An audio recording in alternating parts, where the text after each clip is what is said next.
कहू मोर शंभु के उदेश गे बहिना, कहू मोर शंभु के उदेश। कार्तिक गणपति दुई बालक छथि, दूनु में भेल लड़ाई गे, दूनु में भेल लड़ाई। कार्तिक गणपति दुई बालक छथि, दूनु में भेल लड़ाई गे, दूनु में भेल लड़ाई। अही पर रूसल महेश गे बहिना, कहू मोर शंभु के उदेश। अही पर रूसल महेश गे बहिना, कहू मोर शंभु के उदेश।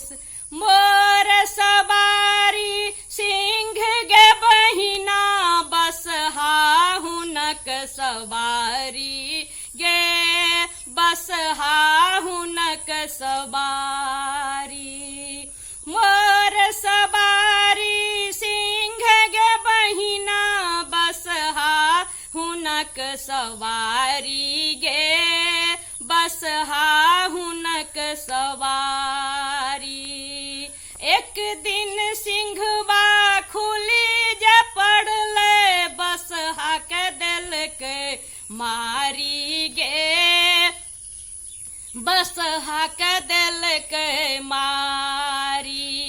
अही पार तेजल मोर महेश गे बहिना, कहू मोर शंभु के उदेश। अही पार तेजल मोर महेश गे बहिना, कहू मोर शंभु के उदेश।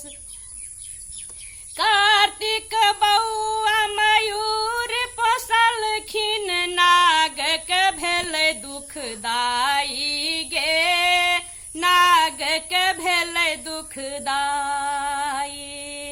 कार्तिक बउआ मयूर पोसलखिन, नाग के भेल दुखदाई गे, नाग के भेल दुखदाई। गणपति बउआ मूस पोसलखिन, मूस करय बदमाशी गे, मूस करय बदमाशी। गणपति बउआ मूस पोसलखिन, मूस करय बदमाशी गे, मूस करय बदमाशी। भरल भांग के झोरा मुसवा, काटलक सत्यानाशी गे, काटलक सत्यानाशी।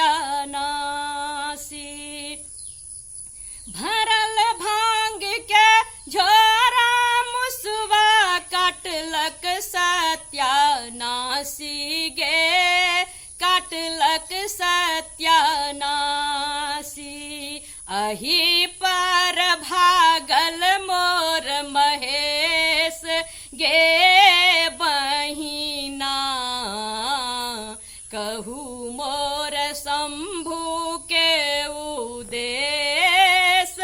अही पर भागल मोर महेश गे बहिना, कहू मोर शंभु के उदेश।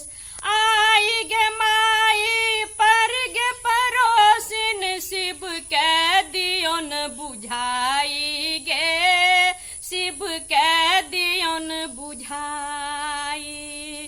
सब दिन शिव जी एक रंग रहला करबै में कौन उपाय गे करबै में कौन उपाय मोर महेश के दियो न मनाई गे बहिना कहू